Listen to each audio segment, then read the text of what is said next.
Assalamualaikum warahmatullahi wabarakatuh. Perkenalkan nama saya Aulia Rahmadatul Yandra dengan NIM 2105309 dari Prodi Pendidikan Ekonomi Universitas Negeri Padang. Di sini saya akan menyampaikan beberapa pandangan saya mengenai pemikiran sosialis atau ide-ide sosialis.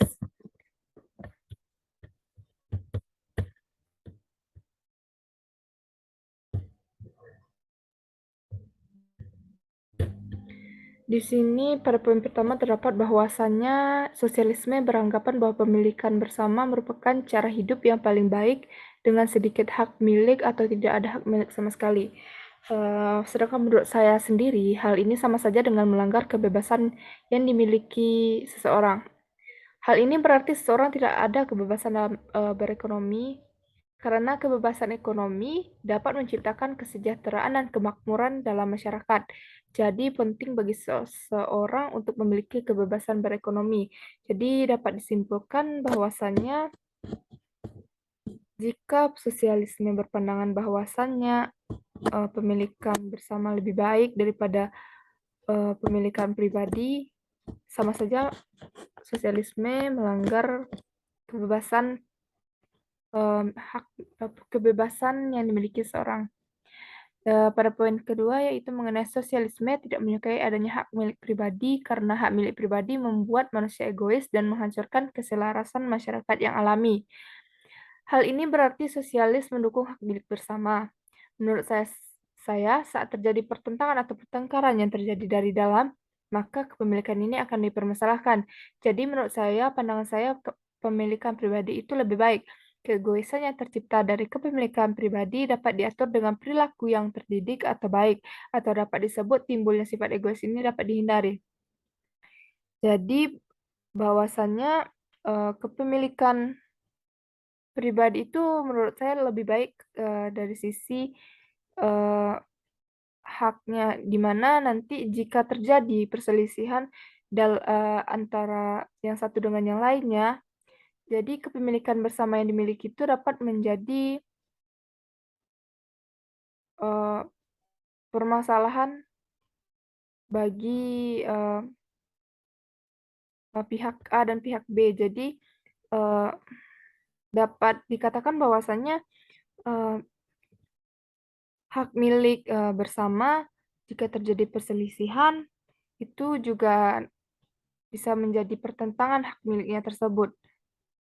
Sedangkan sifat di sini, sosialisme juga berpandangan bahwasanya hak milik pribadi membuat manusia egois. Namun menurut saya keegoisan yang ditimbulkan dari hak milik pribadi tersebut dapat dihindari. Sedangkan permasalahan dari, jika terjadinya permasalahan atau perselisihan yang melibatkan kepemilikan tersebut, hal tersebutlah yang dapat menghancurkan keselarasan masyarakat yang alami. Selanjutnya pada poin ketiga itu sosialisme menginginkan pengorganisasian produksi oleh negara sebagai saran untuk menghapus kemiskinan dan penghisapan orang kecil. Menurut saya, pengorganisasian produksi oleh negara kurang tepat. Hal tersebut membuat pekerjaan menjadi susah dan produktivitas pun menjadi terhambat. Tingkat produktivitas yang tinggi oleh masyarakat dapat menghapus kemiskinan, karena adanya usaha di dalamnya yang membangkitkan orang-orang agar dapat terbebas dari kemiskinan. Jadi penting bagi seseorang untuk dapat meningkatkan produktivitas mereka, eee, karena produktivitas tersebut jika, naik atau meningkat itu dapat menghapus kemiskinan. Jika, eee, produktivitas tersebut dapat menghasilkan atau menghapus kemiskinan, menghasilkan uang yang dapat menghapus kemiskinan. Jadi menurut saya pengorganisasian produksi oleh negara itu kurang tepat. Baiklah, selanjutnya poin keempat, persaingan kompetitif digantikan dengan perencanaan. Menurut saya, jika tidak ada persaingan dalam berekonomi, maka tingkat kreativitas produsen menjadi rendah dan daya cipta inovasi produk juga ikut menurun, sehingga produk cenderung monoton dan tidak berkembang. Dapat dikatakan bahwasannya kreativitas produsen itu lebih penting ya dalam perekonomian. Hal tersebut yang membuat produk tidak cenderung monoton dan akan terus berkembang. Jadi persaingan yang kompetitif ini mempunyai dampak baik juga. Baiklah, poin selanjutnya itu poin kelima, tugas negara adalah mengamankan sebanyak mungkin faktor produksi untuk kesejahteraan seluruh rakyat dan bukan terpusat pada kesejahteraan pribadi. Menurut saya di sini pemerintah akan menetapkan kebijakan untuk memperketat pengawasan aset negara dan menjaga dari pemborosan dan perampasan. Kebijakan yang sangat ketat ini membuat pekerjaan menjadi susah dan produktivitas pun menjadi terhambat seperti yang saya cantumkan pada poin ketiga, pendapat saya pada poin ketiga. Sebenarnya jika dilihat kekhawatiran negara sendiri yaitu dari negara takut ya bahwasanya individu ini salah menggunakan sumber daya alam yang ada, jadi mereka lebih berpikir bahwasanya mengamankan sebanyak mungkin faktor produksi untuk kesejahteraan seluruh rakyat itu benar. Namun, jika kekhawatiran yang dihadapi negara seperti itu dapat diatasi dengan penerapan hukum-hukum yang ada, atau seperti pengelolaan sumber daya alam yang dibatasi, per individunya, seperti contohnya penebangan hutan, harus dilakukan,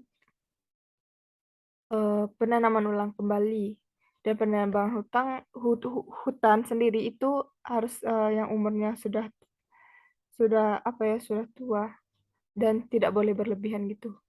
Jadi itu beberapa contoh pembatasan yang dapat diterapkan jika, kekhawatiran negara memang terpusat ke sana.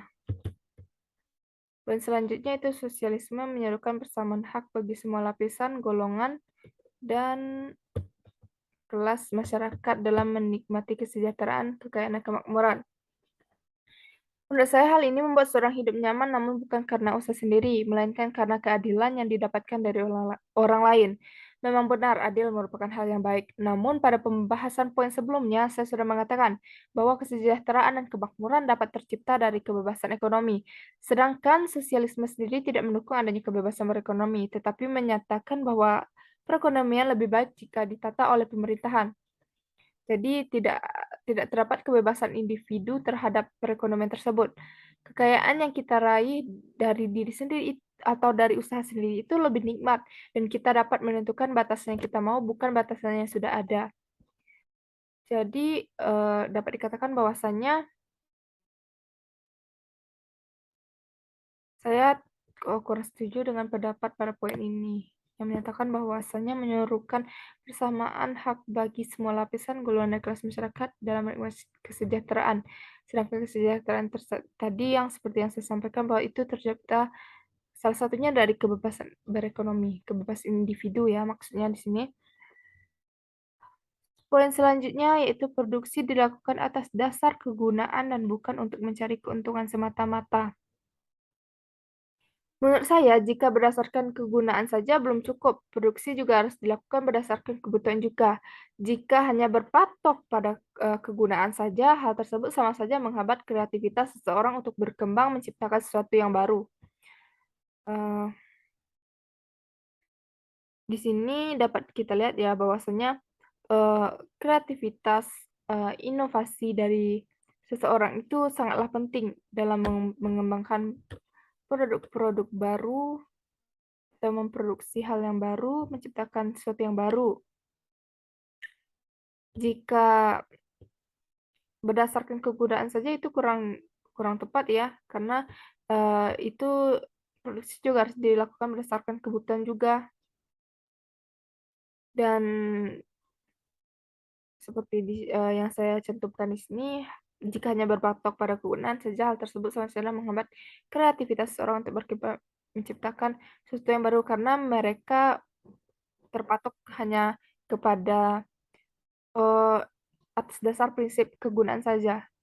Jadi mereka susah untuk lebih luas berkembang atau menyalurkan kreativitas mereka. Baiklah, mungkin hanya sekian, materi yang saya sampaikan atau pemikiran saya mengenai pemikiran-pemikiran sosialisme atau ide-ide sosialisme yang ada. Pendapat seseorang itu berbeda-beda, namun belajarlah untuk menghargai pendapat orang lain. Jadi jika terdapat salah, saya mohon maaf. Saya akhiri dengan mengucapkan Assalamualaikum warahmatullahi wabarakatuh.